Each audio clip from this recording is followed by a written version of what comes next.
Oh, yeah. It's like, Give us.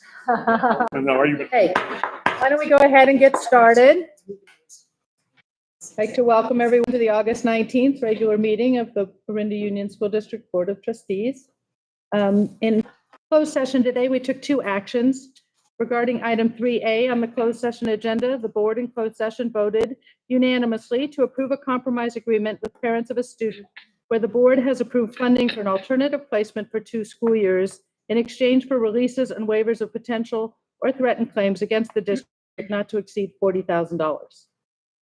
And the second item, regarding item 3C on the closed session agenda, the board in closed session voted with the unanimous decision to reject a claim filed by a claimant identified as MA filed against Orinda Union School District. So with that, why don't we go ahead and rise for the Pledge of Allegiance?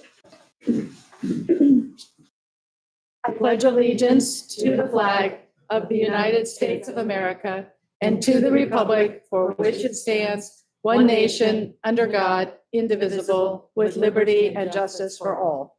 Someday. Great. That brings us to our public comment period. At a regular meeting of the Board of Trustees, the public may comment on items within the subject matter jurisdiction of the governing board. For items on the agenda, the public may comment at the time the board considers the agenda item. For items not on the agenda, the public may comment under item 5A, public comments. The Board of Trustees requests that individuals who would like to address the Board of Trustees on any item do so by filling out a request to address the OUSD School Board card, turning it into the superintendent prior to the agenda item. Comments are limited to not more than 3 minutes. Groups are asked to limit their comments to a total of 5 minutes. The board shall limit the total time of public comment to 20 minutes. To comply with the Brown Act, the board may listen to comments from the speakers, but can neither discuss nor take action on the issues presented. Superintendent Glidney, do we have public comment? we do. We have 2 public comment cards. Great.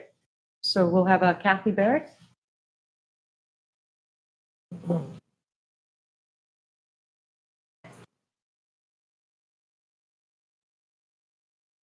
Sorry. Meeting trustees and director of facilities. My name is Kathy Barrett, and I've lived here since 1975. When I retired in 2008, I had been a science educator for the Lawrence Hall of Science and the UC Garden for over 30 years. And I directed numerous grant programs that were aimed at youth discovering science through actual science. And I'm here to report that we received in February our second NAAEE YLACES grant, which stands for Youth Learning About Citizen Environmental Science.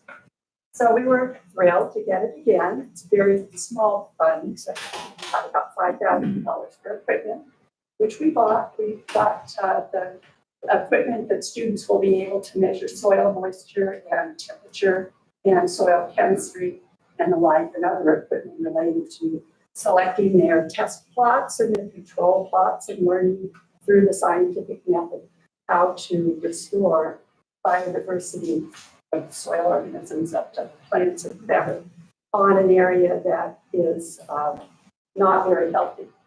Well, when we got the grant, we were thinking of an area that's up near Bear Creek Road, has no trees, and is near the power lines because it's really kind of a devastated area. However, with the closure of the nature grid, we realized that wasn't practical. But we've been thinking, and we've got applications out there, we've got students lined up, and we'd love to start in a month with teams that will be able to go into. We're proposing a place where the old portable was. It's right next to the gym. It's fenced with padlock, and it's the right size, no trees over it, for a dozen students to work in teams.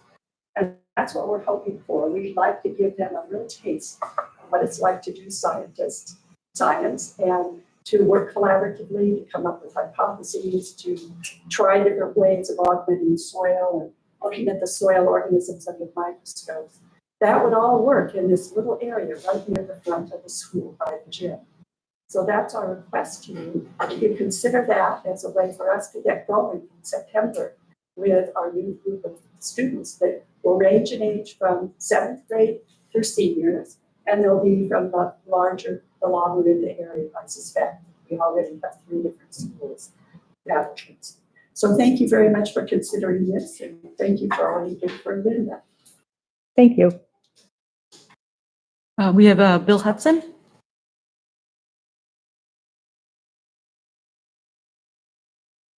Thank you, William Hudson, living in Orinda for 40 years. Thank you for the service that you provided being on the board. I understand there's still not agreement to accept the $1.5 million for the nature area. The only specific reason that I've heard is that although the board agrees on the goal of preserving the nature area, it has a fiduciary duty to future boards not to do so. So the question to me is, what are the realistic hopes for better use?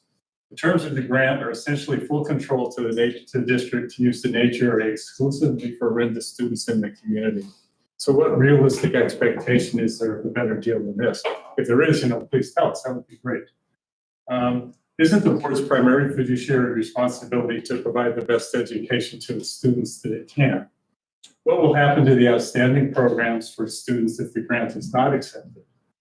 Will the board have the resources necessary to continue to offer those same experiences in the future? This is a judgment call that needs to be made with full participation of all stakeholders, including the community. Does some vague hope of some sort of better deal in the future justify the loss of the outstanding experiences in the nature area? The nature area programs fully integrate pedagogical goals with historic local cultures and the environment, reinforced by 5 visits over 3 years, with a new perspective every time, reinforced by hands-on experiences. These are the high point of many alumni's the memories of their Orinda education. They're at least as valuable as the exposures to music, drama, arts, languages, STEM experiences, and so forth that Orinda children are so fortunate that they have. With the added benefit of their in nature, simply being in nature, the value of which is increasingly being discovered. Nature also serves as a connection to the community. As residents remember their value, their business here, they want to come back again, and the nature area is part of Orinda's history. Financially, in addition to the $1.5 million, there is available grant Fund 40 money, which can be recovered with the FEMA grant. In terms of income, some of the $1.5 million could be set aside as an endowment to generate income, and there are additional sources. Community support, such as for specific improvements, such as the eating area that Rotary built. Before and after school clubs, which were hugely successful in the brief periods they were offered. Paid field trips from other neighboring districts. There have been a number of inquiries. They want to come. Summer camps, which additionally offer the chance for high school students to get experience as counselors. And then the nature area was a major motivator for contributions to EFO One Successor. I've been talking to parents and students, citizens at the farmers market. All of them are very interested in continuing the programs in the nature area. But to whom I cannot explain why the funds have not been accepted. Thank you. Board, students, parents, and citizens an answer to the question. I'm sorry, Mr. Hudson, I have to ask you to take your seat. Thank you. The board has questions what happens if it doesn't happen, and a full dialogue with everybody about it. Thank you. Great. There's no more public comment. Then let's start with our action items. Resolution 25-01, alternative certification teacher consent. Right, so I'll take this one. This is an annual ask to come forth to the board. The Commission on Teacher Credentialing provides allowances for districts to authorize temporary teaching assignment options when teachers with an appropriate credential aren't available. The Resolution 2501 will allow our fully credentialed teachers with their consent to teach outside of their credentialed subject area. Such alternative certification options require consent of both the teacher and the board. This year, we have alternative certification that pertains specifically to teachers at OIS, who will be teaching public speaking, debate, leadership, yearbook, makerspace, and mathematics. So we're asking for you to authorize this consent. Any questions or comments from the board? This is an. I know this has come up Sure as well, and I understand why, so no questions. Okay. Is there any public comment on this item? There's no public comment. Then this is on for action. Would a board member make a motion to approve resolution 25-01, the alternative certification teacher consent? This is Hillary. I move that we approve resolution 25-01, alternative certification teacher consent. This is Etta, I second. Thank you. Trustee Weiner? Aye. Trustee Shogun? Aye. Trustee Phillips? Aye. Vice President Collins Coleman? Aye. President Hoxie? Aye. Motion carries. Thank you. Thank you. Great. Next, we have Proposition 28, Arts and Music in the Schools Annual Report. Thank you. So this is annual report, Prop 28, Art and Music in School, that was allocated to the district this year, 2024 school year. And we have 4 teachers supported, art and music teachers supported by this grant, serving about 1,800 students in 5 different schools. In 23-24, Orinda received about $282,000. With that, we spent $281,000. And this is brought to you for your approval. Mika, just to clarify, we're not giving back $1,100 that's carried over to next year. Correct. Just a question on the 1828 number of students served. I mean, that's less than our enrollment. So is it primarily students in the middle school who are opting out of any art or music? Or is it? Pretty much everyone in elementary school and some students in middle school. That are receiving, so the ones who aren't, the ones who are missing are primarily middle school students, because they chose not to. The clarifying question, is it choir, band in middle school, so they choose those? No. So middle school, some students taking jazz band, different instrumental music classes. So some from middle school and everyone from elementary school benefited. Yeah, so this money will not cover all of our programs. So One Orinda also covers other music teachers. So with these teachers that are funded with Prop 28, those teachers reach this many students. And then we have other funding that covers all the other arts programs. Okay. Does that make That's helpful to know as well. I mean, it makes sense if we not, there may be students who. So we had to specifically say with these teachers, how many students are reached. Yeah. So this grant is supplementing the music and art program that we offer. How many music and art teachers do we have in total in the district? In total, Sorry. Let's see. Probably 4.5. Okay. music, And then, no, that's music. And then plus, and then 6, 7 maybe total, but we can give you all the names. Yeah. That's okay. Art and music. And Prop 28, art is considered, also you have like digital design and computer programming and wood shop. Okay, So it's that's not part of just it. the traditional fine art. Counting OIS, be more than. Yes, yeah. It's FTE that we have portions of people. Oh, I see. OIF is Okay, got it. a 0.85 teacher, and we have a 0.8 elementary teacher. Okay. So I understand. Thank you. So this grant just covers a portion of the complement, and that's why it's not every student, because some students are served by different teachers that are not covered by this grant. Correct. And this is ongoing funding. It was passed as part of the proposition, so it will be with us. That's great. As part of it, yeah. And is the amount of funding we can get under this capped by our number of students, or? It's a percent of Prop 98. I see. So it gets rebenchmarked depending on what Proposition 98 is. Okay. Great. Any other questions? Is there any public comment on this item? There's no public comment. Would someone like to make a motion to approve the 23-24 Proposition 28 Arts and Music in Schools Annual Report? This is Etta. I move that we approve the Proposition 28 Arts and Music in Schools 23-24 Annual Report. Katie, I second. Thank you. All in favor? Aye. Anyone opposed? Great. Motion carries unanimously. Thank you. Well, that brings us to our discussion items, the first of which is the Summer 2024 Facilities Project Update. we'll let it load up here. It's happening. I'll make it bigger. Thank you. For all of us. Okay, so obviously this is the updates. So the next slide will summer facilities projects. All school sites have had multiple facility projects as part of the facility improvements and deferred maintenance work. These projects were funded by measures E&I, Fund 40, parent clubs, and deferred maintenance. I will be presenting the deferred maintenance presentation for this September 16th board. So Delray projects included completion of the HVAC installation in all instructional spaces. This is funded by Measures E&I.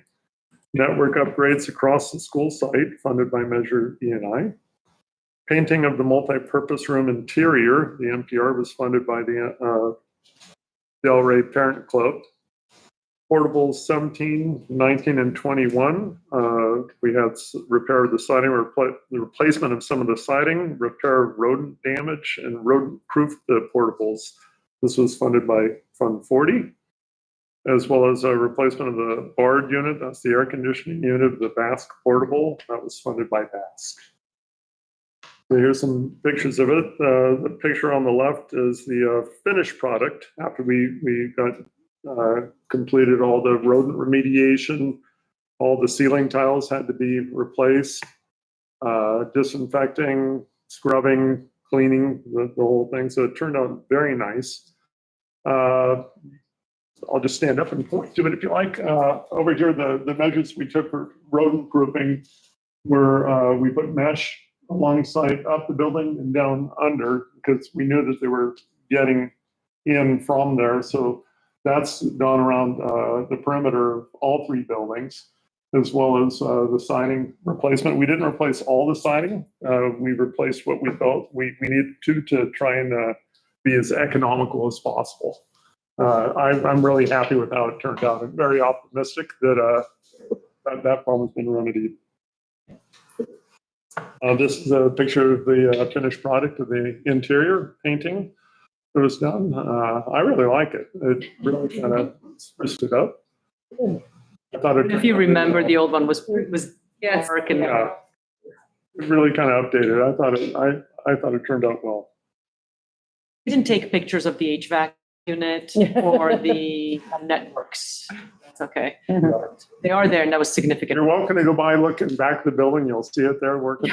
So. Maybe an audio, see how long. Seriously.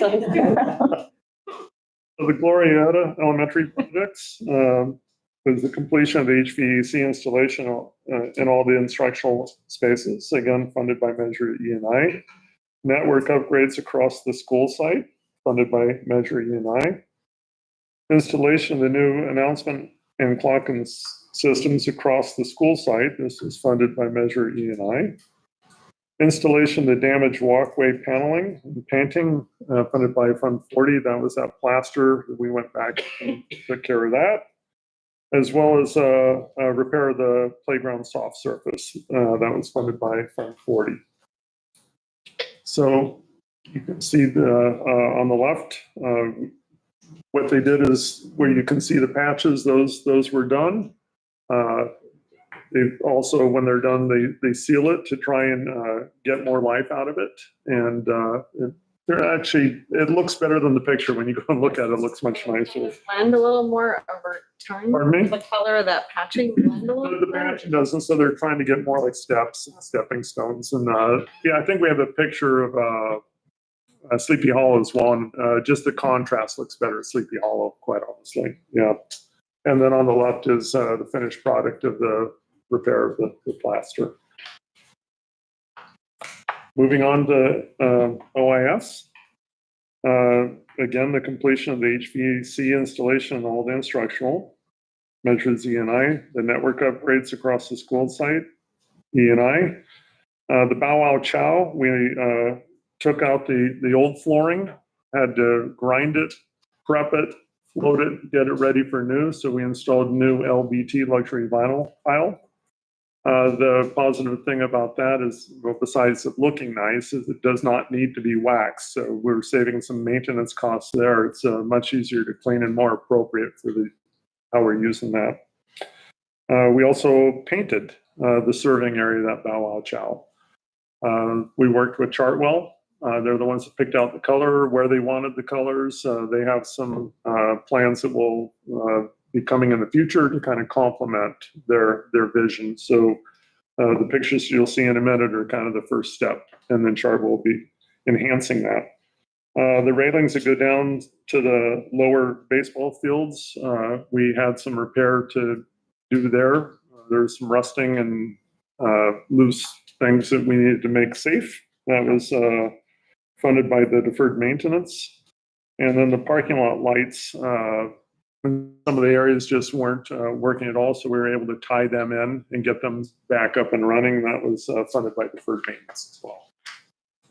So the pictures here, you can see that's the Bow Wow Chow, the serving area with the new floor, the painting, and it sure looks a lot better than it did. It really looks nice. I'll just add, so we have a food service presentation coming up, I don't say 2 months.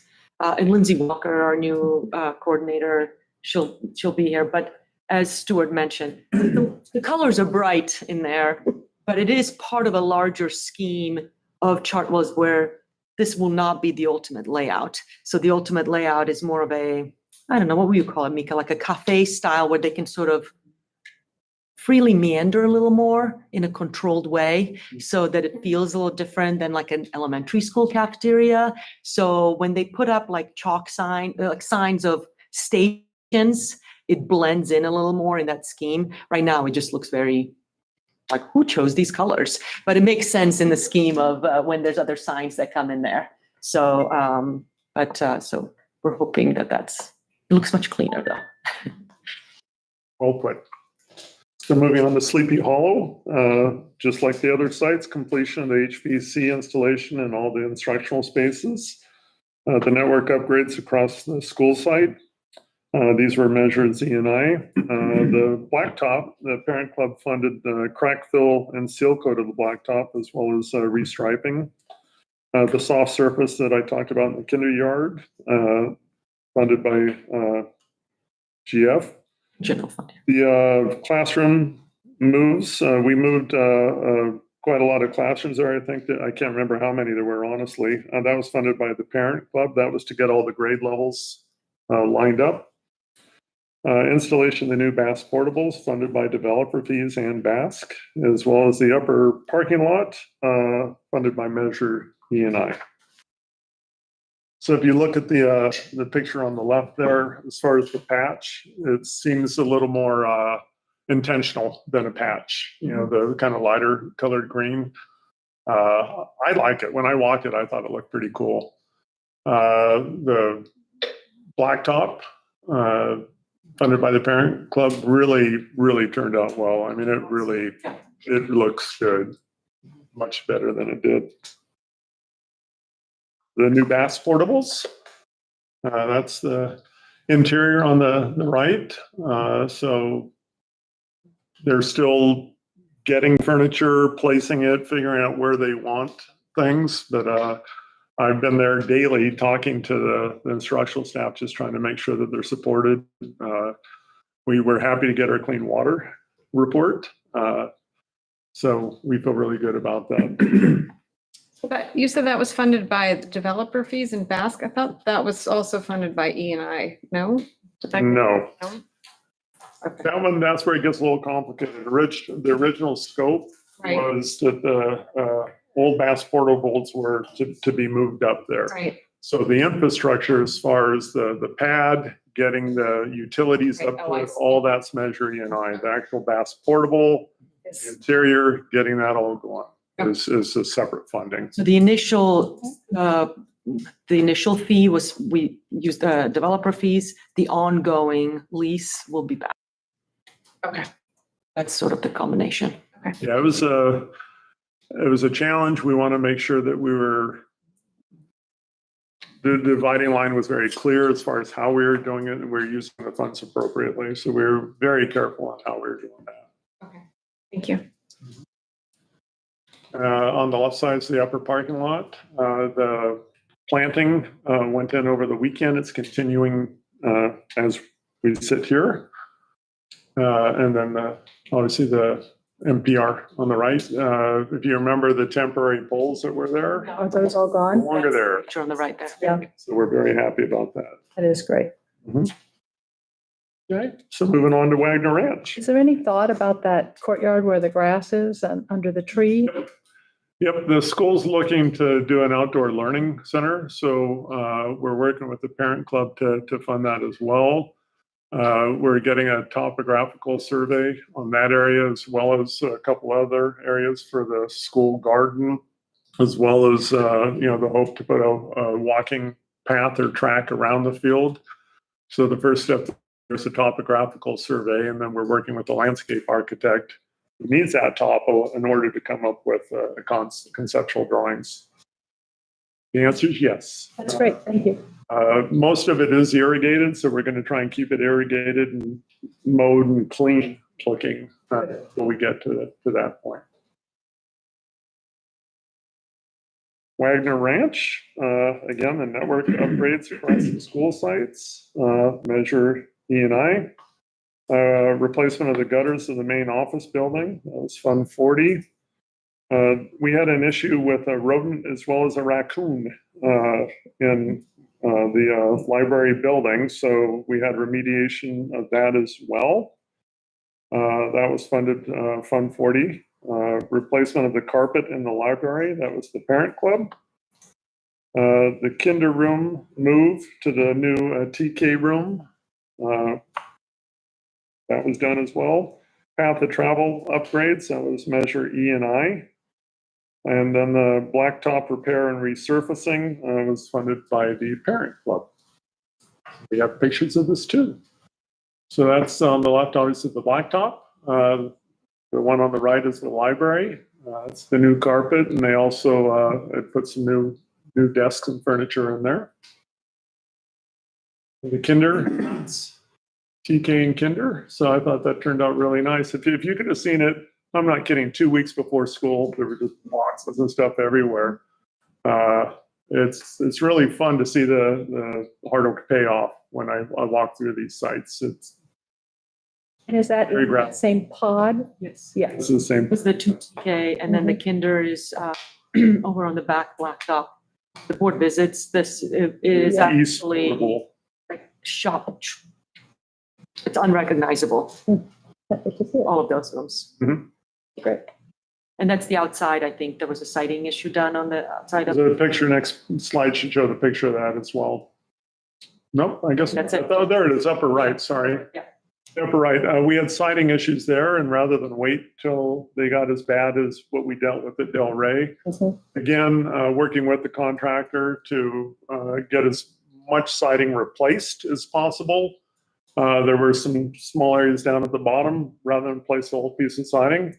We cut that, put the trim on, belly band across the top, and we got all the life we need out of it. We try to get as much bang for the buck, rather than just pull it off and replace it. So Great. we did pretty well there. It turned out, I'm very happy with how it turned out.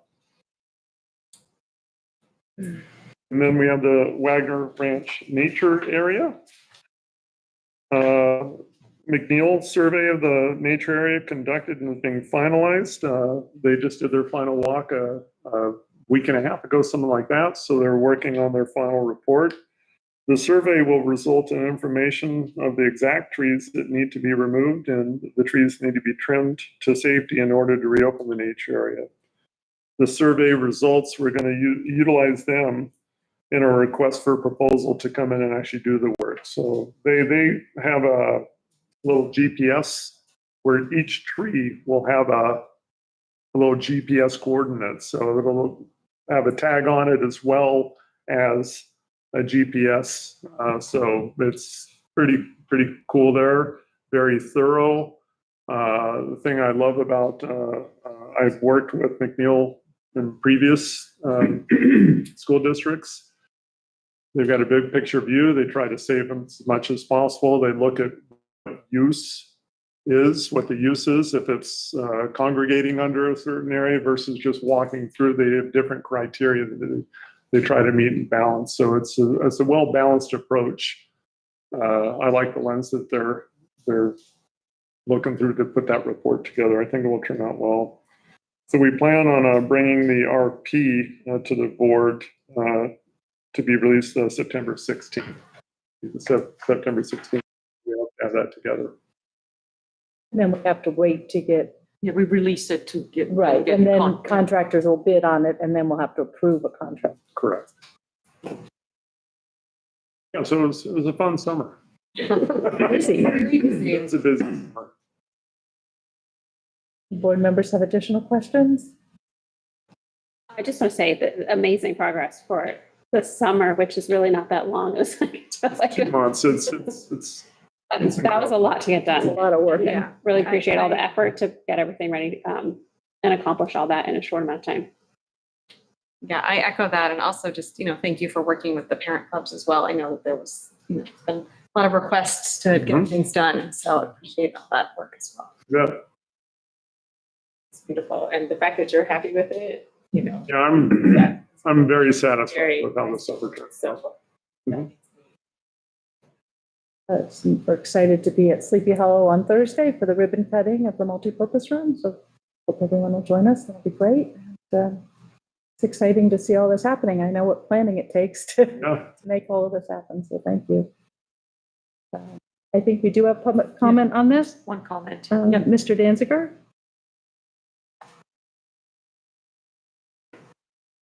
President Hopkins, members of the board, my name is Steve Danziger. I'm on the board of directors of the Friends of Nature area, and I just want to address several projects here. First of all, great job on the school facilities. I can see all that. I do wish that more had been done over the summer at the nature area.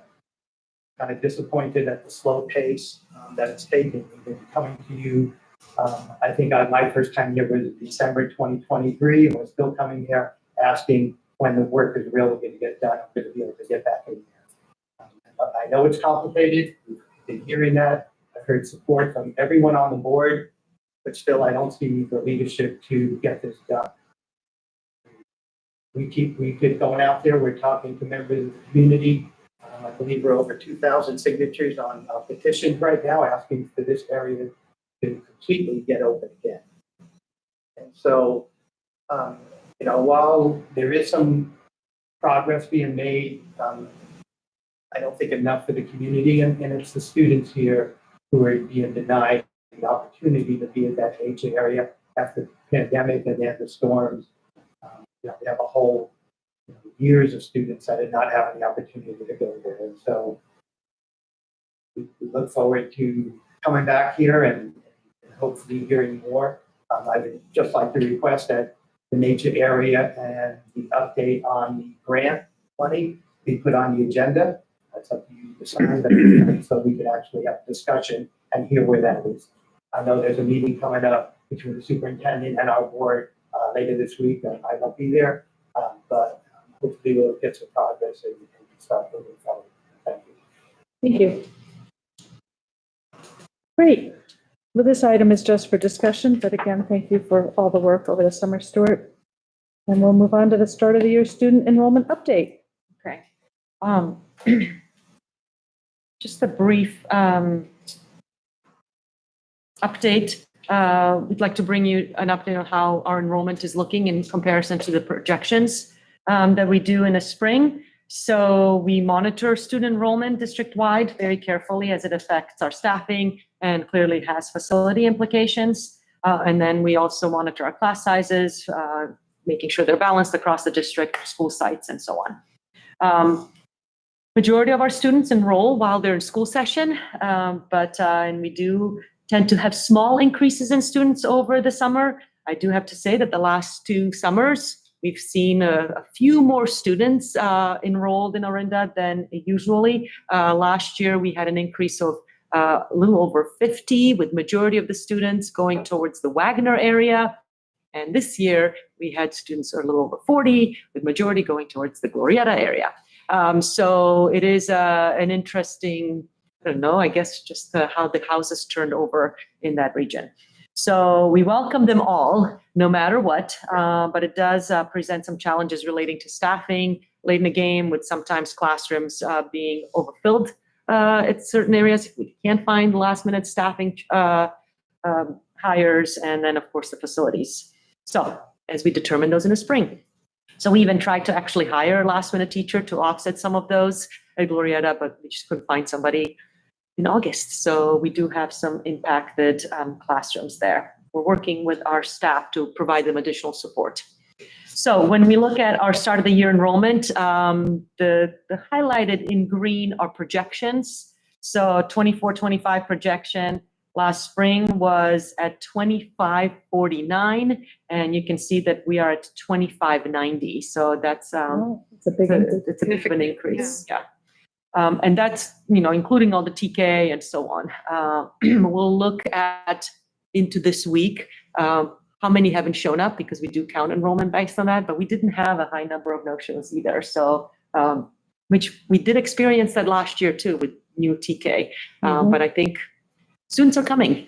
So we're projecting 25-26, we're projecting another increase and being at around 26-28, and that's based on our demographer study. So we are going to be growing over the next year or so. In our TK5 enrollment, you can see that's really where our growth was in TK5. And then we're going to drop down just a little bit. We have a bit of a class. And then you can see our spread across the classes, across our schools. Actually, I think Sleepy Hollow, that should be about 384 because they're closer to 400 almost right now. So that is That's an increase. that's a big increase. So we are growing, yes. And then start of the year enrollment for middle school, not a big jump, but they are also growing at a couple of students here and there, and pretty much status for the last couple of years. So Go ahead, Eva, I'm sorry. I was just going back to from slides 4 to 5. So am I reading this right, that the projection for TK through 5 was 1731, but the reality is 1767, in fact, higher than that? Is that what you're saying for? yeah, so they're going up. It's higher? Yeah, it is. Is that something we need? I mean, obviously we'll tell our demographers that they were pretty far off on the projections. Is there anything else we can? Students moving in, higher turnover. So they're coming back again. We had them scheduled to come back and look at our enrollment. So we're sending them the actual enrollment. People were saying they were asking for October Census Day, right? So we were sending them the first week of October date, and then they were going to be re-examining then to see what is the impact. And we had them scheduled to come back in November again. So the TK is the one that's the most fluctuating, because again, sometime last year the kids enrolled and they pulled out. This year they enrolled and they showed up. So it is a little bit of an unpredictable. A lot of our new summer enrollment, if I can remember, chart included a TK and an older sibling. TK and an older sibling. So Is this the first year of the whole? no, next year will be a full. So next year will be our. Then we will really know. Increase, right? Correct. We will really be able to understand our enrollment Mhm. starting next year and have that regular cohort, following. Right. Right now, it's just been an unknown. So the demographers will be back in November and then again in the spring, potentially? Potentially, but November, we had that scheduled as a discussion item to potentially see, do we need to have them evaluate yet another change? It wouldn't be taking effect immediately, Right. because that takes a long time to inform the community. Mhm. But that was a discussion at the board meeting, first June meeting, Right, to examine that. right. Because again, we were expecting with that minor shift in the boundaries that Wagner would be alleviated. They're not. No, it's huge. After last year's enrollment, they're just not. They're Right, they have fitting all the 104. students with those extra portables. But they are not fitting all the kiddos that live there. So that's why we needed to sort of, okay, let's take it one more year and see what does that look like. How are teachers faring with TKers because they're young? I mean, they're. Actually, the first week has gone okay. We're not hearing, like really big feelings or emotions or so on. That's great. I think our biggest challenge is in Basque. There's just a lot. It's a lot. There's just a lot of them. And there's just a lot of 4-year-olds. Mhm. It's just a lot. Mhm. And I mean, Wagner Ranch clearly has the biggest number of TK and kindergartners Do all the schools have two TKs and two kindergartens? No, No, Three. three? sometimes three, Some have one three. TK at Glorietta, Okay, Reduction. reduction from last year. okay. But there was some redirected students to Delray. Right, to from there. Delray. Correct, Because but not there's only enough to one, have, a second. right. Something we're gonna have to keep watching. So yeah, and that's why we continuously watch it. So as I mentioned, we received a demographic report here on June 3rd. So we'll send them the exact enrollment from the October census, which is the official census, right? To see that. And then to examine, they'll start running some, because they have all our data now, so it's a lot easier and faster for them to run various scenarios. Mhm, So that would be up for discussion again for us to examine in November. mhm, No action or anything, because those are hard decisions to make. mhm. But the board had already identified a couple areas. What would this look like if this got shifted? Right. That makes sense, like based on where they are, on the side of the freeway or the other side of the freeway and so on. Right. So we'll bring that back to you. So this will be up for discussion again in November. Another reason it seems necessary to kind of make sure Wagner's not overflowing is Bass, because if I'm trying to picture all the Bass Limited there. spaces in my head, and they're all about the same space. We're actually the only one, they're the smallest now. So by Space far. wise now. So they Yeah, have so one big another- room.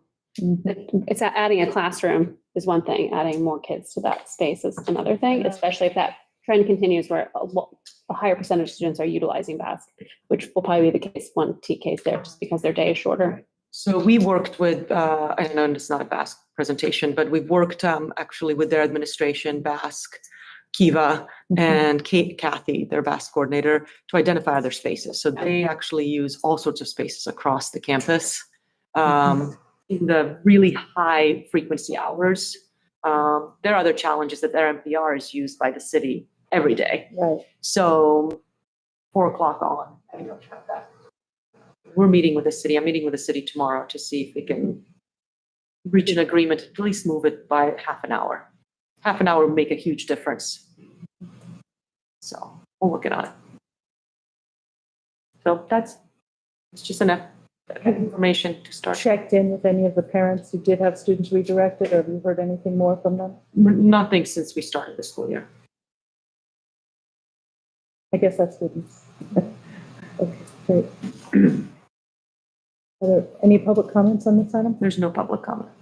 It was just on for discussion, so we can continue on to our summer program report. All right, so I'm somewhat pinch hitting this year with the transition of our curriculum director at student services. So next year we would expect to see yes, doing this special services, and Sarah with the English learner program. So this year, different from the prior 3 years where we had both extended school year and English and ELD program, or English as a English learner programs. We also had intervention for 3 years post-COVID. So that program supported about 95 students last year. So with that, we have a much smaller program this year, with just offering the extended school year and English learner program. It was a 20-day or 4-week program through primarily the month of June. With TK, we didn't have any 8th grade, but we had TKers in there. And then the English language program, primarily elementary, but there were maybe some middle school approaching students, rising middle schoolers. Charles Shannon, Mr. Shannon happened to be our ELD teacher, and I'll speak on his behalf that I think he absolutely loved being there every day. He shared the all but 2 days, I think, with our with Tabitha Langman, who was our school year ELD teacher. So extended school year, again, 20 days, 9 to 12, located at Delray this year. Delray proved to be a really convenient site for us. We had 2 teachers, 4 SSAs, and then we had related service providers of occupational therapy, speech language, adaptive physical education coming from county office. And we served 14 students. Perhaps there were 14 on a handful of days. COVID kind of came through. COVID came to visit ESY and ELD this summer. So both teachers and both adults and children were affected by this. So at points we had masks, but with a lower enrollment, then we come back up and then a little lower. So we were able to manage that through the year. So just to remind you, for ESY, extended school year, that's a requirement. It's a minimum of 20 days. And per IDEA and California Ed Code, we want to look at evidence of a greater than expected learning loss during school breaks, such as the summer program, and then a limited ability to recoup that learning loss without significant reteaching efforts. And so they make we'll look at assessment information post the Thanksgiving break, the winter break, how quickly are kids coming back, and make a recommendation if students should be recommended for ESY services. And so we may make a recommendation as a IEP team. There were a handful of parents who it was a recommendation, but they were away for the summer or didn't take advantage, weren't able to take advantage of our program at the time it was offered. And then we move into ELD. These were primarily students who, of course, are receiving ELD services through the school year, and again, match the same schedule and number of days as our ESY program. And we served 14 students, and there were 2 sessions running at 2-week intervals. Some students attended, a handful of students attended a second one, but not the first, and the first one, not the second. But for the most part, most students attended both sessions. And I don't know, COVID, somehow they were in the middle classroom, and I don't know, it was on the other 2 that were there, and maybe not so much for the ELD program. We were fortunate that way. And they had 1 teacher and an aide as well. And then we move into what's the service recommendation. So English learner services in California are designed to meet the linguistic academic needs of students whose primary language is not English and who have not yet fully attained proficiency of English according to district assessment information. And so really it focuses on the acquisition of essential skills and literacy for these students. See the benefits for ESY and EL programs, small class size, supporting students' academic learning, social emotional support, and well-being. For IEPs, we targeted specific goals for the ESY program during that 4-week period. For EL, they had additional focus on language development, vocabulary, grammar, comprehension, just sort of socializing with each other and play and games, and also a focus on academic instruction. And that's what we had for our summer program. Any questions? Sure. Does the board have any questions or comments on the program? I was just going to thank you for this presentation. It sounds like it was a very successful program. So thank you. Oh. Sorry, not COVID, don't worry. How does the funding for these programs work? Like, is it paid similar to similar programs during the school year? It is, yes. Great. Built into our budgets. Okay, and then based on enrollment and students. So the staff, we have a projection approximately February of what is our offering projection. We have a sort of get staffing out early. Is it something where we do want to think about like redoubling efforts obviously we don't want children who are sick to come, but like where make sure that parents, when they commit, they do commit. I know we've talked about that in the regular school year. I don't know if we just mentioning that not all the students are obviously able to attend all the time. Is it something we would want to think about in the future? Absolutely. So some parents, I know in the ESY, when we know that they may be gone I'm going to miss the first 3 days, but I can be there the other 17. So. Yeah, so extended school year, 20 days a mandatory minimum, but we have to offer it during the summer. So that's just part of our, it's supposed to be special ed funded, but it's just part of our, part of the unfunded mandate. So the ELD we're funding with our supplemental, there's the LCFF, the supplemental funding that you can only spend on English learner, homeless, foster youth. So that's where we're taking that thing from. The reason we stopped offering the intervention summer school, as Brian said, is because we used to get a grant for like learning recovery. And once that ran out, we didn't have any other specific funding. So, yeah. I have one question. I think last year when we had the intervention program, it seemed a little more relevant, and I know Charles is here and he might be able to speak to it more, but is there any kind of ending reporting that happens between the teachers that are teaching the students in the summer and then passing that along? Is it through an IEP process for the students that are in there for ESY, or with Tabitha for ELD? It seems like they're the closest to that kind of work. And maybe there's not that much to share. It's a short amount of time, but I think some kind of reporting, there must be some kind of reporting. I'm just wondering what that looks like. Yeah, so and I'm not sure what it will, I think we have some learnings from this to help with that transition. We had multiple people involved. We may even look at staffing a little differently and targeting students.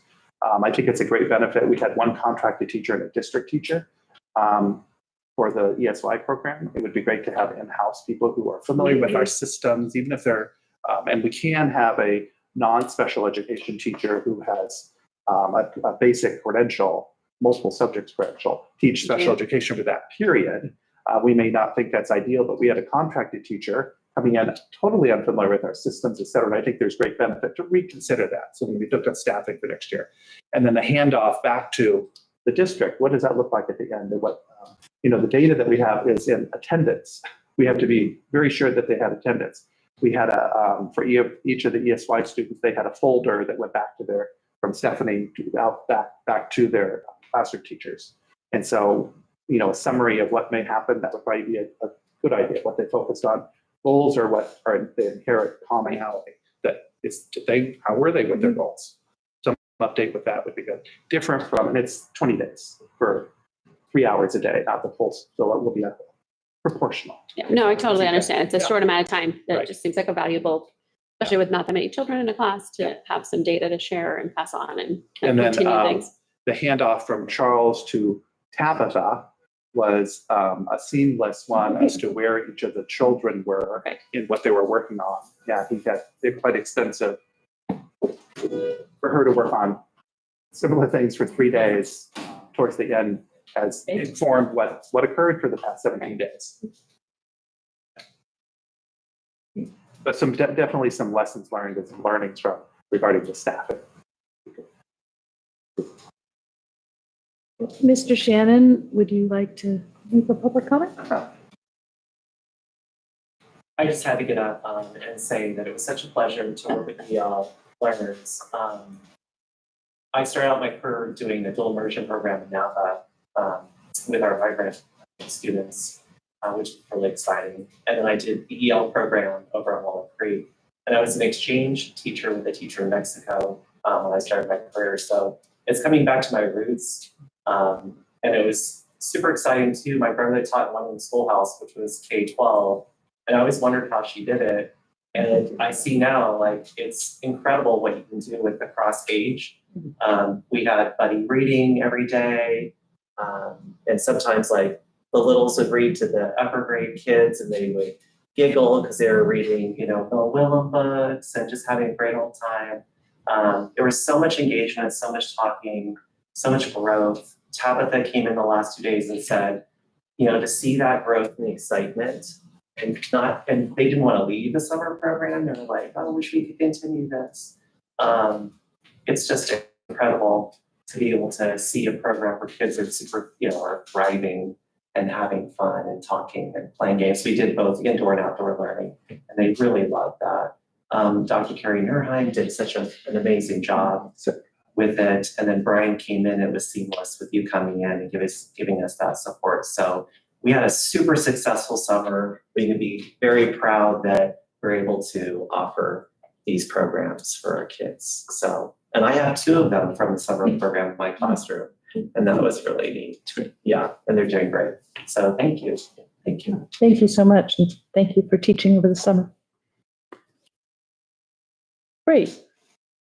Any other thoughts on this item, or shall we go on to our legal services quarterly update? Okay, I think. So this is a quarterly report for legal cost, quarterly, but we are closing the book, so it's annual report. Quarter. So in 23-24, we spent about 200,000. That was about 26,000 decrease from previous year. General legal went down about 75%. When facility legal cost went up about double. Is that due to the bond measures? Yeah, every RFP, every bid, every contract. Is that legal for the bond measures, billed to the bond measures, or is that out of our general? I don't know that we can, If it's RFP related. I think we build it to the Yes. measures, yes. Right, Yeah, because it it's- should be it's in the very soft specific, costs. correct. Right.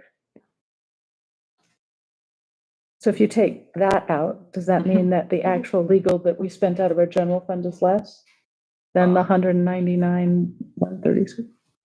The general fund is less, even with that. It's the facilities that went up, so it would be even less than 199, yes. That's what I'm trying Yeah, to say. yeah, yes. Okay. The total would be, Less, that far was less. actually billed to the general fund. oh, yes, that was built to the The general general fund, fund. correct. Okay, thank you. Well, that's great. Less is good. Yes, it's good That's the right direction. in this case. Yes, in this case. Any other board members have questions on this? Okay. And there's no public comment? There's no. Okay. So that brings us to Measures E and I. We know a lot happened over the summer on Measures E and I, and there's still more to do. Well, as you can see, there's a number of agenda items on here. So I've asked Vincent Song with Swinnerton to come up. We're going to tag team these agenda items. If you have any detailed questions, Vincent's here. I'd like to take the opportunity to thank the Swinnerton team for all they've done to get us to where we're at. Without them, we wouldn't have the work done and these agenda items on here. So thank you very much, Vincent. So, Good to see you too. I don't mind taking the first one, Vincent. So Maybe cut the first two. I'm going to take the easy one. The first one is for the notice of completion for the mechanical and electrical upgrades at Delray, Glorietta, and Orinda Intermediate School. This is similar to the ones that we've done before with the student services building.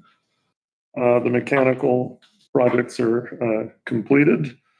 And this requires the board approval for the notices of completion of the contractor's work at all three schools. The notice of completion for Rodan Builders Incorporated will be filed with the Contra Costa County Office of the Clerk following the board approval. In practice, the notice of completion is issued by the owner of the property to notify the concerned parties that all work has been of that project has been completed. The notice of completion is for the benefit of the prime contractor, Rodan Builders Incorporated. There is no impact for the district. Board members. We recommend that you approve it. Questions? So are you confident that they're completed, the balancing and all that is done and started off school with everything working? Not too noisy, good airflow, all that good stuff? Okay, just checking. Not to bring up the noise thing, but I will.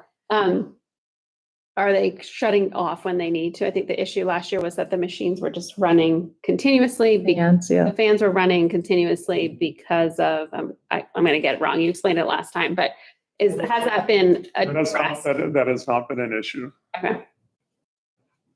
That's good. I feel like that was something that came up even just around Right. for parents and kids, like I think turns off There and were a lot of issues. That was one. If a teacher got tired of the noise, they'd shut a unit off, which would affect everything else. units that were doing what you're describing.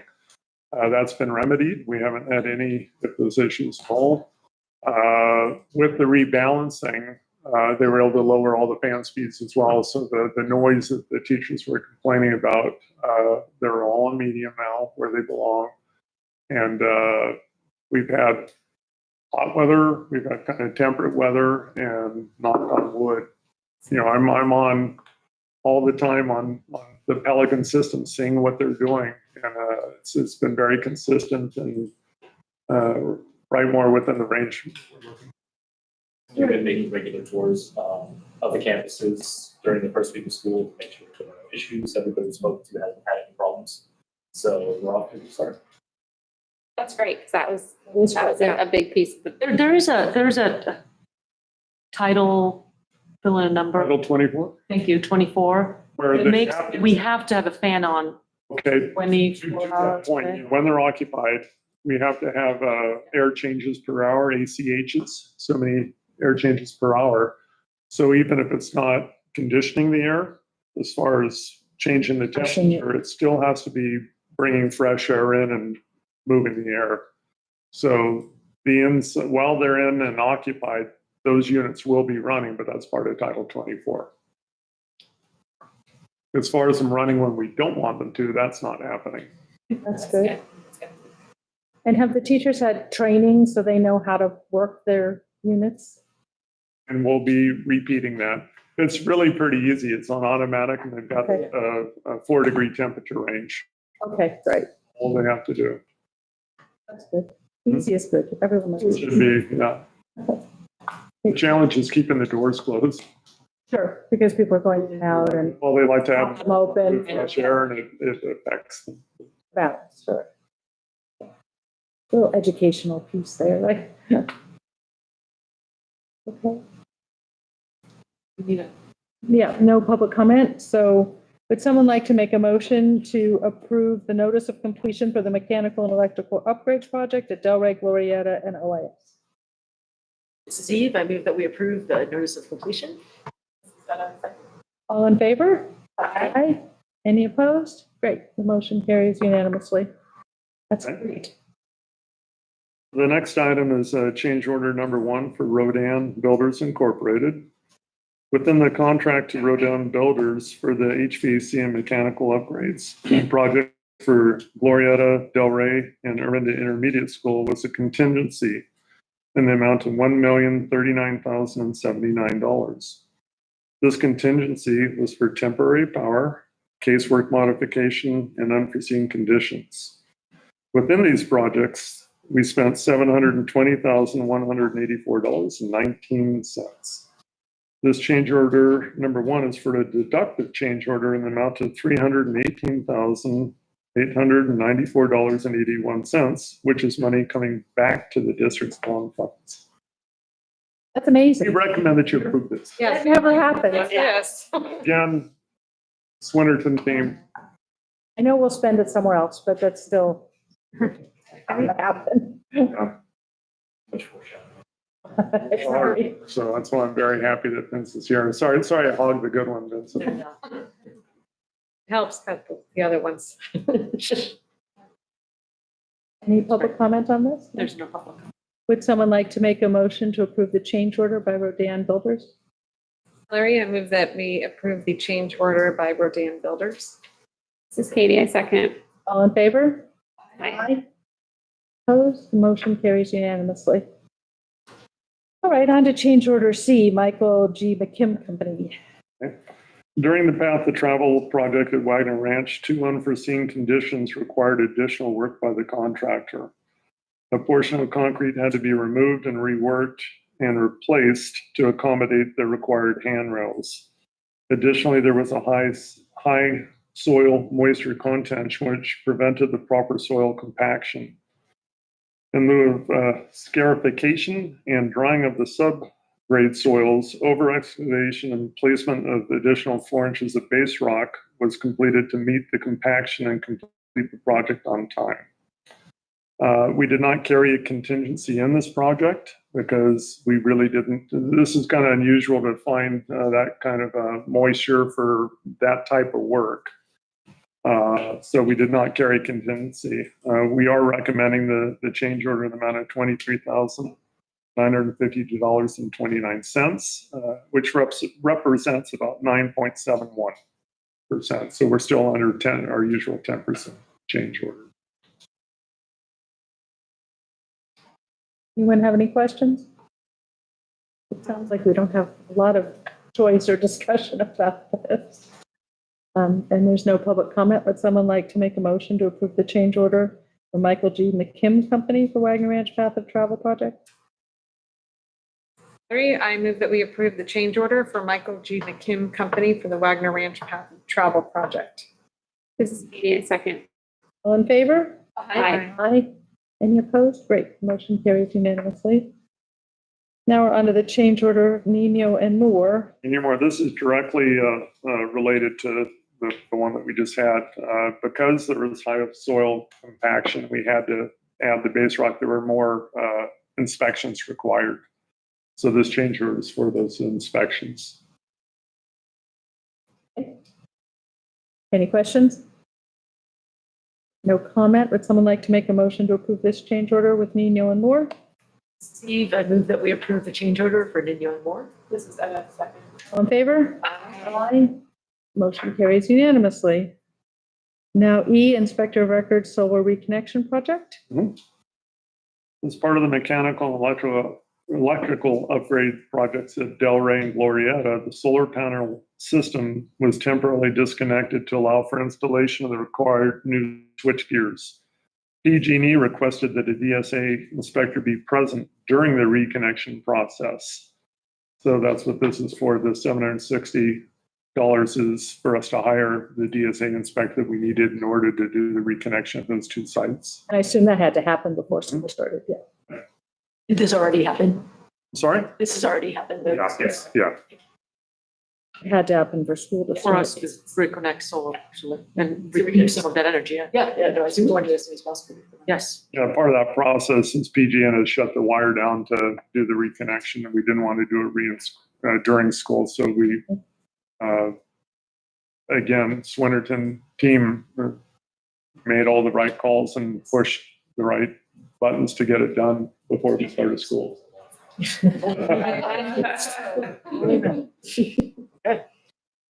Okay. There's no public comment. Would someone like to make a motion to approve the Delmore Consulting Inc. for Inspector of Record Services for solar reconnection at Delray and Glorieta? This is Ed. I move that we approve the Delmore Consulting Inc. for Inspector of Record Services for solar connections at Delray. Steve, I second. All in favor? Aye. Aye. Great. That motion carries unanimously as well. Now we're on to the proposal for solar panel systems inspections. Now, this one's related to the fact that they were down so long. Because they were down so long, we felt it was prudent to have Sunlight Power, people that we bought the equipment and have the warranty through, to do an inspection of these two sites to make sure that the systems are working, the components are working, just so we can have more confidence that we're not going to have any issues during the warranty period Do we still have warranty with Sunlight and Power, or is that expired for the equipment. for the equipment? Yeah. So the fact that there was so much work done, reconnections, all, it seemed very prudent to have them inspected and make sure that we know where we're at. We need to do that to preserve that warranty? I mean, it's a good idea. It takes any future issues away, the fact that we were proactive and had it inspected. Any other questions on this item? There's no public comment. Would someone like to make a motion to approve the proposals from Sunlight Power for solar system inspections at Delray and Glorieta? Katie, I move that we approve the proposals from Sunlight and Power for the solar system inspections at Delray and Glorieta. I'll second. Thank you. All in favor? Any opposed? That motion carries. And now we're to the kiln reinstallation. As part of the projects going at OIS, and Student Services, and the mechanical and electrical upgrade, there was I had part of this project, Rodan had part of the other. The switch gear in power panel was going to the kiln room, so part of that, where the kiln was located before, had to come out, was gutted back in.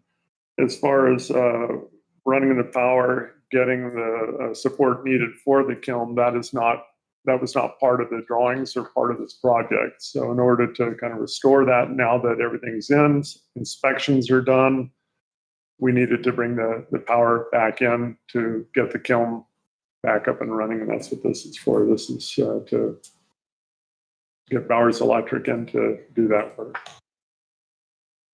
Anyone have any questions about the kiln? It's not a new kiln, it's just a. A new kiln, it's just the power and the ventilation for it. There's a temperature switch as well. Great. There's no public comment. Would someone like to make a motion? I move that we approve the proposal for Bowers Electric Inc. for the work to install the kiln at OIS. It's Katie, a second. All in favor? Aye. Aye. Any opposed? Great, that motion carries. Now on to the proposal for the elevator lockout switch. It's my last one, and I got to turn it over to Vince. Part of the MPR project, as you know, is we've got this elevator. The way it was drawn and designed and built and inspected and passed and all that was a conventional elevator like we have in our lobby, which works well when it's in our lobby because our building's locked. It doesn't work so well when you have a standalone elevator. We don't want kids coming and playing. It has a lot of issues the way it's designed. So what this lockout switch is for, that you would, if you needed to use the elevator, similar to the way we've done at OIS, there's a sign on it, please call this number. Somebody from the office comes. They've got a switch to energize it, call button, use it, turn it off, make sure that it's safe. So that's what this is for. My question is, why wasn't this in the original design? Was that HKIT just not putting it in, or? I am following up with that. I had the same. I actually remember having discussions about this, that it was the plan to have it this way. Right. And I don't remember if that was just talking with Patsy at the school site and what it was going to be like, or Yeah. but I remember talking about this. Right. It's on an agenda item to talk to them about. I've got a number of them. This is one of them. It's before any of our times in the design, we just don't know. That's fair, and Yes, obviously it's necessary. Yeah, it is interesting because part of that, there's a number of drawings that are part of that complete packet. And this one is kind of a pre-approved standalone, if you will, with the modular elevator company. It's a set of drawings. If you want to do this, you almost buy them and you stick them in and they're good to go. The part that was missed is how we're using it and where it is. I've never been at a school site that doesn't have Right. a lock or a key. But Mhm. high schools, they Right, just give yeah. the students. I remember You just conversations about it, so that's So- why I was surprised to see. And it could be that we were just having conversations, assuming that that's how it's going to work. Right, that's what I'm thinking. Because we were all surprised that it didn't have that. We had looked at And we different don't know options. where it didn't come from. Yeah, we looked at different options, a fob versus a key. The key is by far the most economical way to go. I mean, to me, there's no question that we need to have this. It's just it seems like it should have been there, and why wasn't it? But There's a Agreed. couple of Follow up design with issues. that. There's a couple of design issues around the elevator Mm-hmm. that we're going to have to do once the project's complete, so that it's not extending the project. Like the railing up top is temporary, just so that we can even get on the platform. And then the elevator switch. There's Yep. other things that are part of this architectural design, all right, so Yeah. we could probably discuss that at the Yeah. next bond executive which meeting, is next week. which is next week. Right. Yeah, that makes sense. It's definitely worth following up on that. I think that's a huge miss. I assumed honestly that was the case already when this came on the agenda, that of course that thing was locked and you had to have that in there for it to be complete. So I would appreciate if it was followed up on that. We'll do. So Like next this. week we have a BET, so we can follow up the week after the board. Okay, So we recommend approval. We can get this. This is one that is not done yet. board have any additional thoughts or questions on this? There's no public comment, so would someone like to make a motion to approve the proposal for the elevator lockout switch at Sleepy Hollow? This is Eve. I move that we approve the proposal for TK Elevator Corporation for the lockout switch. I'll second. This is Hillary. All in favor? Aye. Great, that motion carries. All right, now to the change order for the Sleepy Hollow MPR project. If it's okay with you, I'd like to turn. Absolutely. So during the course of construction, there were several unforeseen conditions throughout the site that resulted in a significant amount of extra work. Some of them revolve around the fact that we had shifted the scope of work around to allow it to fit within that 2-month window over the summer. And part of that was, as we discussed before the start of summer, was that the original Bass portable would remain. There'd be 2 new portables placed at the top. And then classrooms 17 and 18, which is we refer to them as P3, P4, because that's how they are in the state drawings, would remain, they were temporary, The and then they were portables. supposed to, Yes. now they are going to be made permanent. Mhm. So with that required a considerable amount of rework of all the utilities involved, because since the lower campus, classroom 17 and 18 were supposed to be temporary, plumbing and sewer was never run to those, but now they needed that. Along with permanent power, which was that pole that was running across the grassy area that had to be removed and then made permanent, because that was only supposed to be temporary. Additionally, the original Bass Portable is smaller than what is currently in the upper lot now. So the area, the asphalt pad that it's sitting on now had to expand. So in order to do that, they actually had to cut into the hillside, but once you cut into the hillside, it also requires a retaining wall. That retaining wall requires more footings, and then obviously the pad grew in size. The lower campus portables, classroom 17 and 18, that plumbing, they sit much lower than where the plumbing is adjacent to it in those two bathrooms, which when you have drainage at two different levels, it creates an issue. So they had to find a way to trench underneath without having to cut the concrete up, which would have extended the work, which resulted in additional work aside from that to get the water and plumbing into the portables routed to the correct place. Additionally, since everything was meant to be temporary, the current wiring for the fire alarm system was not up to current code. So to make them permanent, they all had to be, we had to run conduit in all of both portables to bring them up to code. Additionally, with the new Bass portables, as Mobile Modular doesn't do that from their factory, you have to do that once they arrive. Since they were separate contracts, we couldn't quite put them into a different, into their contract, since they were coming from two different funds also. Then beyond that, when we were demoing the upper parking lot, the original water line was galvanized pipe and it had rusted and corroded to the point where it was unusable. So there was no water to those portables any longer. And then the sewer, which is old clay pipe, had collapsed and there was root intrusion in another portion of it, so that could no longer be used either. So a brand new sewer line and a brand new water line had to be run from the lower campus all the way up to the upper campus, which required there was originally a trench for the fire water line to come up the hill adjacent to the playground. That trench had to be widened and deepened to allow for three things to run inside of it, which resulted in more dirt moving, more repaving, and then more pipe being laid throughout that, along with multiple subcontractors having to go back and forth between that, because the plumber and the utility contractors are separate. So then, additionally, with the expansion of the pad, it resulted in requiring to meet ADA clearances. We had to extend the curbs out all the way around to allow for enough space, since the portables were a bit larger.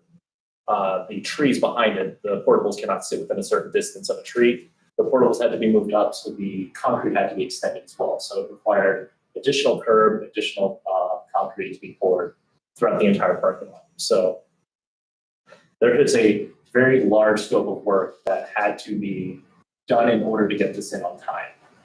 That was beyond the scope of what was originally in the contract. Unfortunately, the contingency did not cover all of that additional work.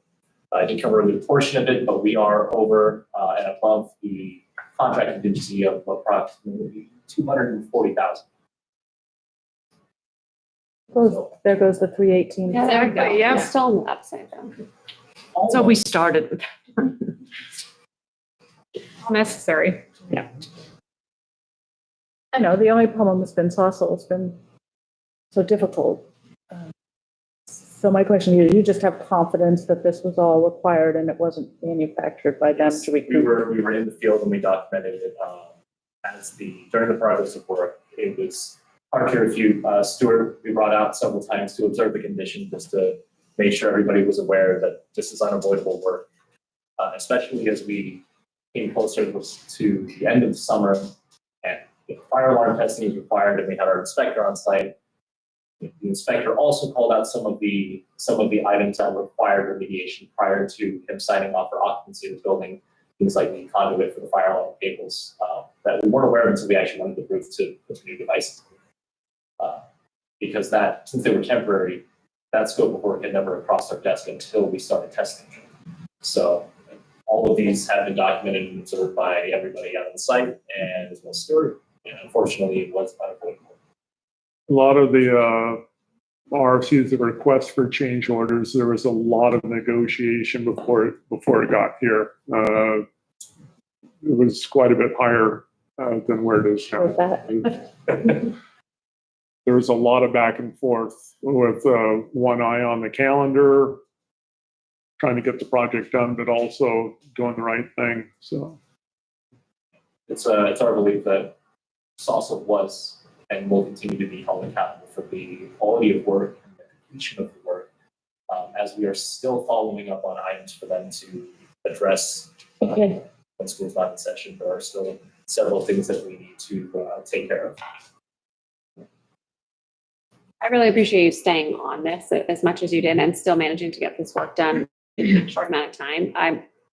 I'm not surprised there were things up there that no one knew ahead of time before the dirt was moved at all. And I do think it sounds like it's now made it more permanent, safer, the right size buildings up there, and a good location for all of that to be. So I wasn't too surprised actually that there were additional costs added here, given the scope of the work. Regarding the pipes, that when I read that gave me a little pause for concern. They're obviously not the only pipes that are at that school. Is there a reason to think there's other issues elsewhere on that campus to foresee? And that section of piping was replaced, but So long as nobody the rest. is registering any complaints, one additional step we took to mitigate that was in the lower campus area, since they had to redo the sewer and water into the two temporary, now permanent portables. We did have the hydrojet clean and inspect all of the sewer and water piping leading into that area, as it's part of the, it was accessible at the time, which was the prudent thing to do. And considering it was 0.01% of the cost of the total thing. There were no issues observed then. All the piping in the lower campus in that area seems to look good, which would be indicative of the rest of it also being in relatively the same condition. And also, since nobody has reported anything, especially with the new NPR in place, all of that piping is brand new as well. There were no issues reported in that area following construction there. So we had no reason to believe that any issues were found. The upper lot area had been untouched for probably the longest amount of time. Since it's a big flat surface with very little dirt, it probably absorbed the most moisture. It sat underneath the parking lot for a long time. And so it would give reason to believe why that pipe was so deteriorated for so long. That makes sense. So it's just. Weren't those pipes? I I remember correctly, there wasn't, like those restrooms weren't in service for some time. Right? the one restroom at the top of the Empire was in service. It was in bad shape, but it was definitely in service. we knew we had a collapsed drain too. Yes, we did. Drains in the kitchen, and one of them was collapsed to where we had to repipe the other sink into it. We have other school sites where we're concerned with some of the piping issues that they're we'll all probably need to discuss with like deferred maintenance. But it's good to hear that that's not. I appreciate that other work was done to make sure that it seems like the rest of the piping is acceptable right now. think 2 portables currently suddenly have problems. Yeah. Right. Okay. Would someone like to make a motion to approve the change order? Larry, I move that we approve the change order for the Sleepy Hollow NPR project. This is Katie, I second. All in favor? Aye. Any opposed? Great, the motion carries. All right, we have another change order. So in the same vein of the Sleepy Hollow NPR project, the DSA inspector, the inspector of record, originally had a change order approved previously to cover deferring the work into this summer. However, during our shifting of the work to get it to finish on time with Saucil, we actually started the work 2 months earlier. We began work again in April, which meant that we had to bring the IOR back in 2 months earlier than they had budgeted for. And then their original PO was closed and the remaining balance wasn't carried forward. So there was a small amount that hadn't been brought over. So we could not cover the remainder of their fee. So the remainder of the IOR on not only, we also added 2 additional projects to their workload. So the FPR project is one application, DSA, And then the temporary portables, classroom 17 and 18 is another application to DSA. And then the new VAST portables, the campus is a third application to DSA. So we not only needed to cover the extra 2 months, but 2 additional projects to close out with the state. So this change order is to cover the remainder of their fees. Anyone have any questions? And there's no public comment. Would someone like to make a motion to approve the change order for MWC and Associates? Katie, I move that we approve the change order for MWC and Associates for the NPR project at Sleepy Hollow. Steve, a second. All in favor? Aye. Any opposed? Great. The motion carries. For the final 2 items, first, the lease payments and buyout to Salsa. So this brings us all the way back to the mechanical electrical upgrades, the HVAC projects at all 5 campuses. Unfortunately, at the inception of the project, the schedule of values and payment applications did not incorporate the lease payments in the contract, the premise of making it a lease-leaseback project. So unfortunately, by the time we reached the end of the project, we had to find a way to factor in the lease payments within their contract value, which required us to use their retention to do that. There is a clause within the contract that allows the district to buy out the lease after the first 2 payments or 60 days have elapsed. And because we are using retention to pay this, the concern is that should we try to stretch the lease payments out for the full 12 months, that some of the subcontractors will start filing claims against the district because they have been waiting for so long to get paid.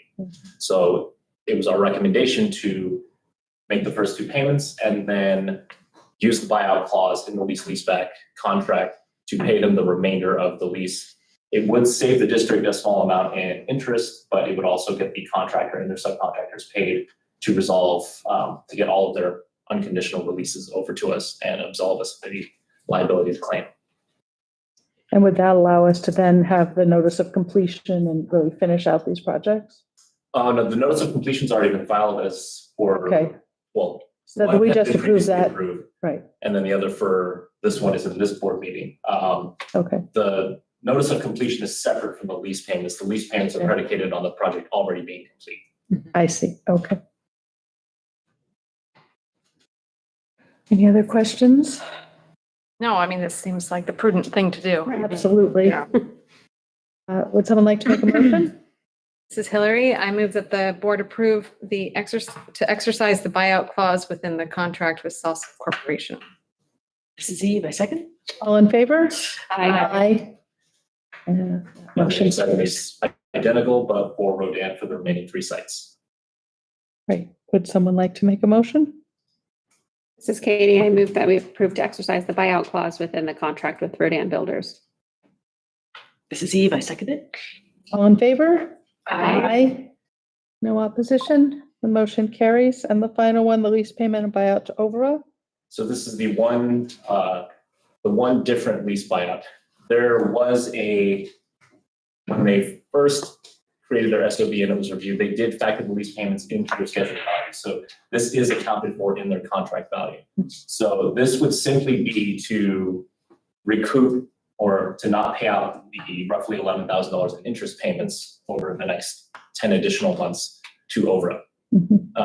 So to exercise the buyout clause to simply just financially close out the project. The reason we're making the recommendation to do this for all projects is that so that we can get all of our budget numbers in order for the upcoming modernization. So we have final numbers on everything and we can see what the bottom line is on all the remaining Measure E&I funds. I think that's really important so that we know how much money is available. Very important. Yeah. All right. Would someone like to make a motion? Go ahead, Katie. This is Katie. I move that the board approve to exercise the buyout clause with the contract with Overa Construction. This is Hillary. I'll second. All in favor? Aye. Okay, no one is opposed, so that carries unanimously. And thank you. Thank you for all the work to bring all this to us. All the work over the summer to get everything done. We're very appreciative of that. Thank you for being here. Now it's just great from us. Like the weekend before the school started, the day before, night before, all of the above, morning of. I mean, Sleepy Hollow for the 3rd year in a row is it going to open? And you know, the the stress and the frustration of all the parties that are involved have to take it out somewhere. And I think Vince was maybe the recipient of all the frustrations of all people at Sleepy Hollow. And he handles it with like this calmness. Thank you. And this professionalism, Mhm. and just like gives us, also instills confidence of, okay, so, while Stuart was running around and buying drinking water and filling things in, Vincent was calling in people to fill in ditches. So between the two of them, is the reason why we actually were able to open up. Because if you saw Monday what Sleepy Hollow looked, I mean, there was trenches. Mhm. So it was like, woohoo. So thank you so much. And yeah, appreciate the work Happy to and be the here. calmness. Yes. Thank you. Thank you, both of you, to both of you. Yes. Excited to see it on Thursday. Yeah, me too. All right, so that brings us to our board policies. Items listed under the board policies section are typically updates and new policies or administrative regulations that have been recommended by the California School Boards Association.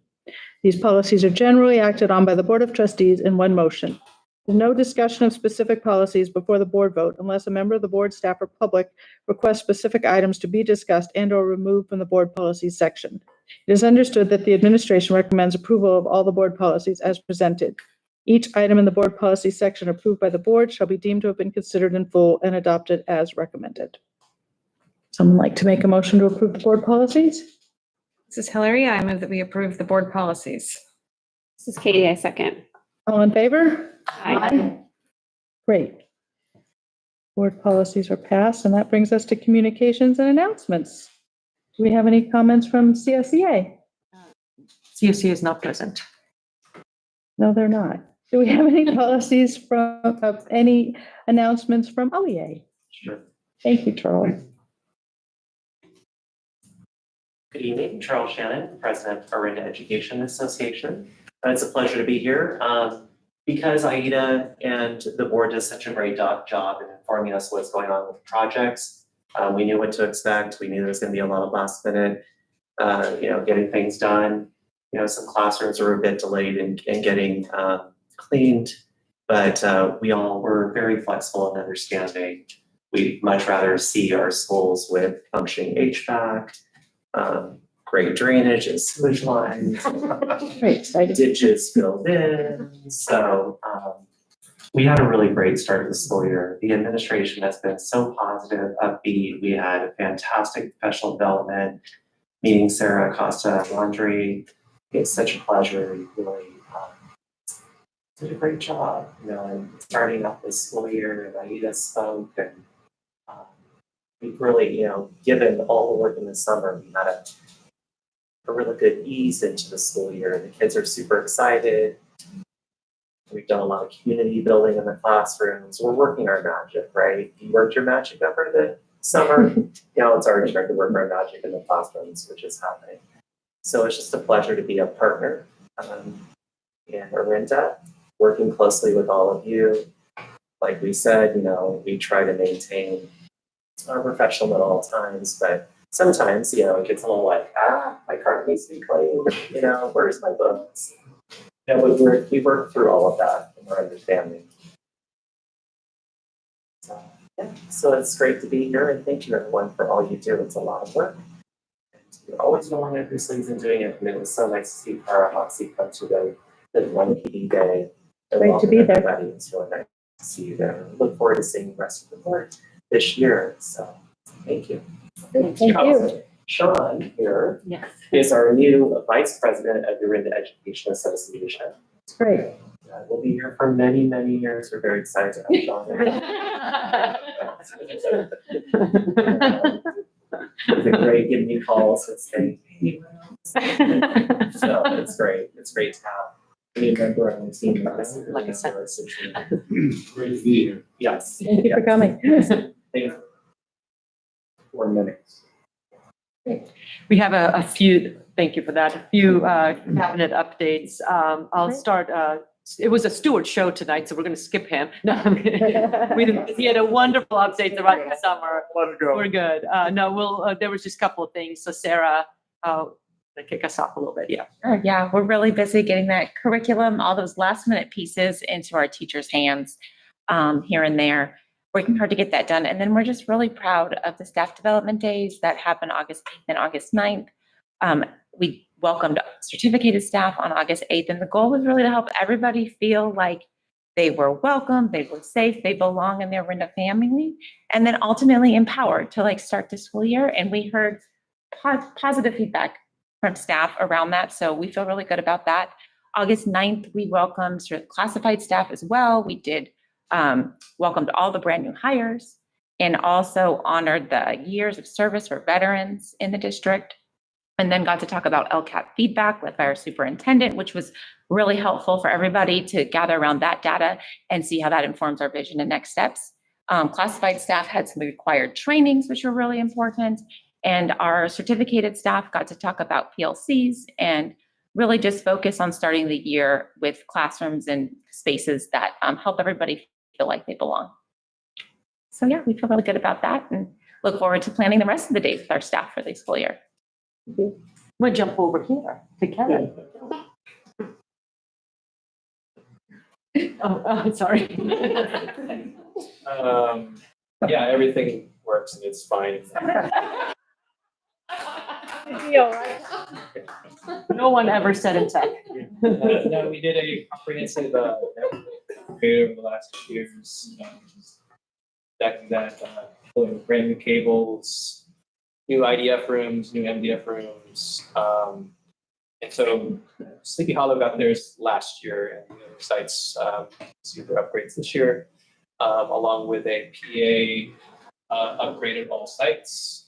And so with that kind of comprehensive upgrade, you're basically disconnecting every device in the district.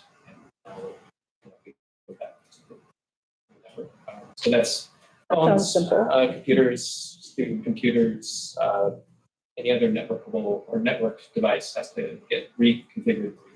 So yeah, it's a lot, but it's happening. Things are moving along, and I think yeah, our next step is to install the security cameras. The power and the data has been run to the locations for those devices, and the cameras will be installed for the next month or so. After which, staff training, and then we'll have comprehensive security system. Brian. Yeah. And Brian? All is great. I've never been better. Said no one in HR. We are fully staffed in our essential teachers and classrooms, which is great. We're looking for a 0.5 ISP, little complicated position at OIS to help with some overage, hoping we can land someone. We continue to, it's our classified area, look for a few baths, a clerk, some IAs, SSAs, as that's our perpetual cycle, but we're far fewer than we've had in past years at this time. And we're happy with our new administrative team and felt really good in our opening of the year leadership retreat, getting to know each other and really forming a nice collaborative whole that we can move forward together, share our vision. So I think we're in good shape there. Thank you, Brian. I'll actually use the word magic because I often say it's really hard. What Charles said, the school day before school starts, you're often like, oh my gosh, there's so many loose ends out there. And then I think after so many years, we just say like, there's some magic dust that happens. And it just like you go in on the first day and it's just working. So there's often texts amongst administrators like, do you have some magic dust? I'm like, yeah, it's just going to happen. I do actually think it's our teachers that are in the classroom that make it work. So it's been a really positive start of the year at all of the school sites. It just feels really great. I think all of us have gotten to every single site. So that's a great thing to hear. Unsolicited positive comment from middle schoolers around how great the food is and how much better than last Oh my year. God. And that's also something that is almost rarely ever stated, an unsolicited positive comment. And there's always room for improvement, but it's just that we have a brand new vendor in food service. We will have a food service presentation here, but that's also been such a positive. when you're running out of food because there's so many more kids coming through, that's great. But, so Eat it's it, a that's good, because they want to eat it. So that's really good. It's not without hiccups, but it's just such a positive start. And Basque has never had more students than before, which is a really huge success, but also a major challenge for us as we change the programming there and our fine tuning and figuring out how in the world are we going to staff and accommodate all those students. So, but it is a positive that people actually want to be there. So we'll take that win. And now we just need to figure out how to make sure that we'll take care of all of them in a positive way.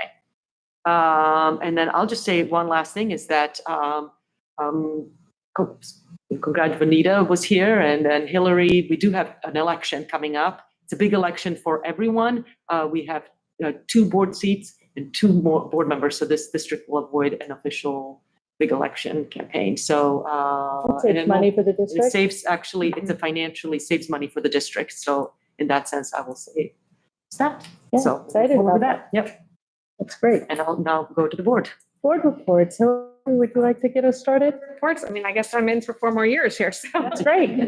My big report. I don't really have, I mean, it was a quick summer, it felt like. Definitely. Happy to be back here. Happy, looking forward to our board workshop on Friday and the Sleepy Hollow ribbon cutting and getting back to, there's the one board meeting tomorrow, so getting right back into things, but kind of hard to believe that we're back here again and just excited to start going around all the school sites again and see, the magic dust that's happening.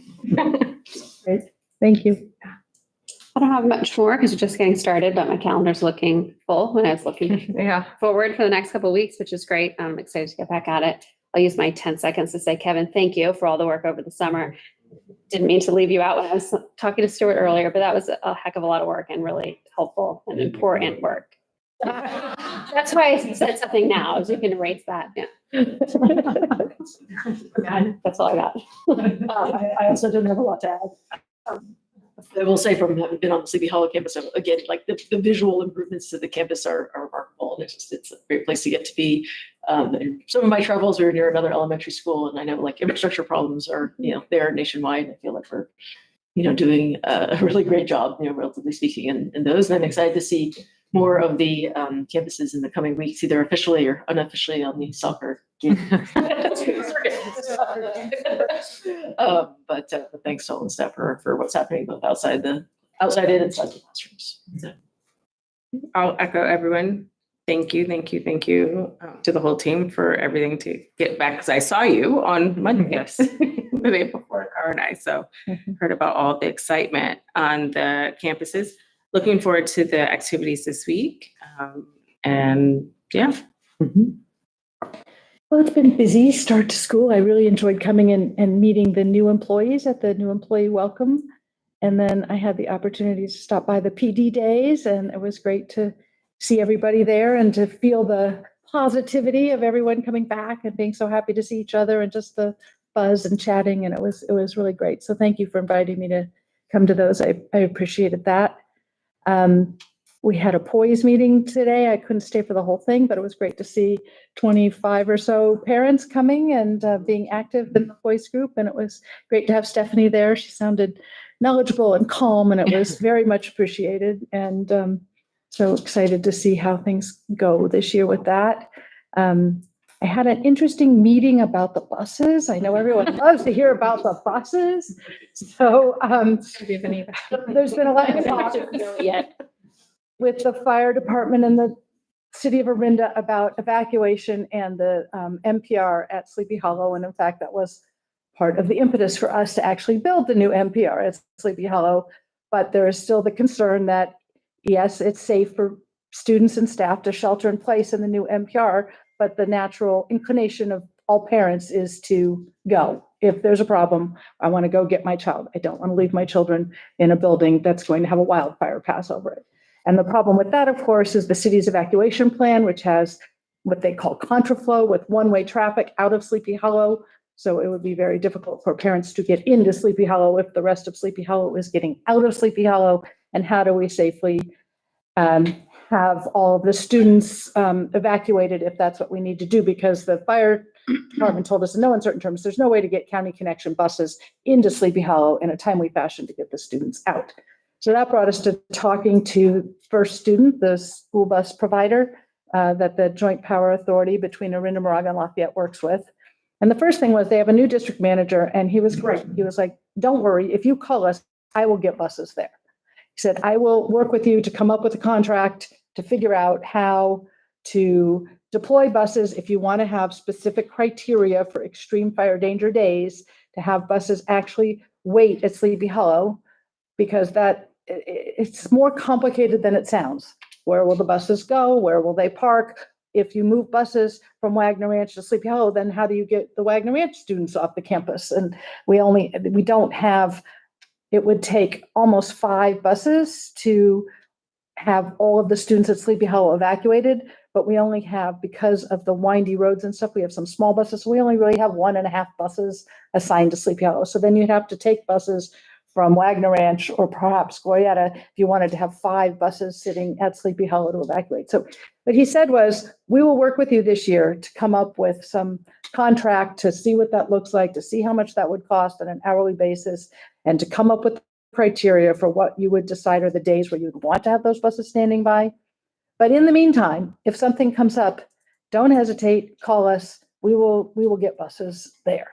So that made me feel a lot better about the whole bus situation. And there's still more work for the 2x2 to do, and really with the fire department figuring out that evacuation plan, because the city evacuates the residents. We're supposed to deal with our school communities. The fire department is supposed to protect us, but those pieces all need to work together to make that really feasible. So there's more work to be done, and we'll have more conversations, but I feel like we're in a more positive place with what we can do if we need to do something. And hopefully we'll get through this fall. It'll be calm, but we can't count on that. And I felt greatly reassured that they'll work with us, which is great. So that's about all I have to report for right now, but more to come this week. So it's great. Thank you. Thank you. So that brings us to the consent calendar. Items listed under the consent calendar are considered to be routine and are acted on by the Board of Trustees in one motion. There's no discussion of these items before the board vote unless a member of the board, staff, or public requests specific items be discussed and or removed from the consent calendar. It is understood that the administration recommends approval of all consent items. Each item on the consent calendar approved by the board shall be deemed to have been considered in full and adopted as recommended. Is there anything anyone would like to remove from the consent calendar? If not, would someone like to make a motion to approve the consent calendar? This is Hillary. I move that we approve the consent calendar. This is Katie, I second. All in favor? Aye. No opposition. The consent calendar is passed. So that brings us to future agenda items. Yeah, so we have a board workshop on the 23rd, setting of the goals, and we'll be right here. And on September 16th, really Mika will be presenting the unaudited actuals. We have our Measure E&I quarterly, equity update, voting on the annual goals. Those are sort of the big items. And then October, we have it's our bullying prevention month. There's the food service report. And then if our assessment data is in, and it's looking like it's in September, then we would bring it to you in October. I got an email from Darlene G., our mayor, and she said that the city of Orinda is planning on joining in on some United Against Hate Week activities, which is coming up September 21 to 27. They'll display posters in city facilities, and the mayor agrees with some social media and other outreach like in the Orinda Outlook. And she wanted to know if the school district wanted to join with the city in the Orinda Stands United Against Hate.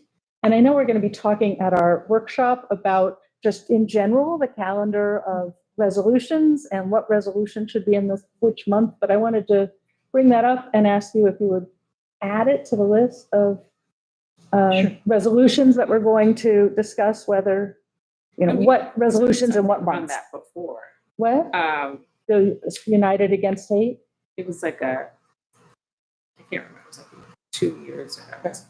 Yeah, I'll bring it. Yeah, we have done something like that. Yeah. So I think we should, it's hard because there are just so many of these different weeks and months, and just to make sure that we're honoring them all and figuring out the appropriate calendar for them and not missing some in favor of it. So Yeah. I just wanted to raise that. Okay. It would be good to do it in conjunction with the Sure. city if that's something my fellow board members want to do as well. So we'll bring it as part of the calendar Calendar conversation on conversation. Friday. That's- Okay. So I just wanted to raise that. Great, thank you. So that brings us to before 8 p.m. adjournment of our meeting. Would someone like to make a motion to adjourn? Move that we adjourn. This is Hillary. Katie, I second. All in favor? Aye. Aye. Great, this motion is adjourned. Thank you all so much for coming and for being here. And welcome to the new school year.